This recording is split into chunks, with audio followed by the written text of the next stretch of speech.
avoid playing winners and losers. Okay? If you make teams, one team's against another team, you got half your team wins and half your team loses. Right? If you play best, you got one winner and the rest losers. Okay? Now, I'm not saying that winning and losing is bad.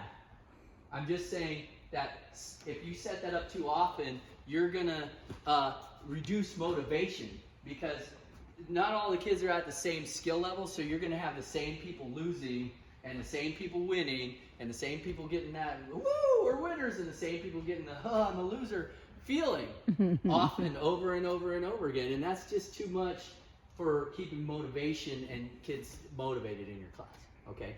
They get enough of that anyway because you're having them do a lot of really hard things to move their bodies around, and so they're going to be like, oh, I didn't make it.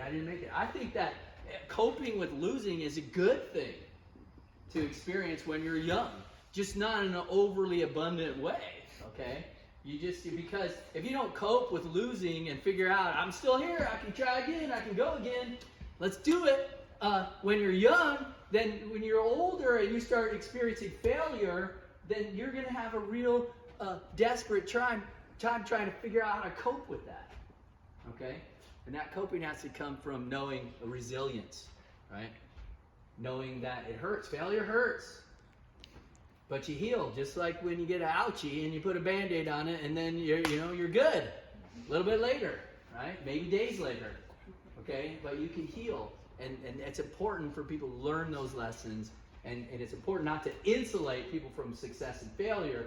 But that being said, we're talking about motivating students to do skills in classes. So you can wait to have them fail when you're doing competition gymnastics, okay? Or once in a while you can set up a little game where you race, for stuff, okay? But it can't be every class all the time you're having races and winners and losers all the time.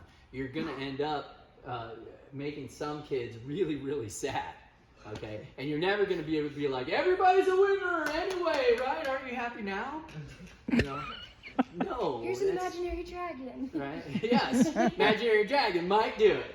All right. So, this game is a competition.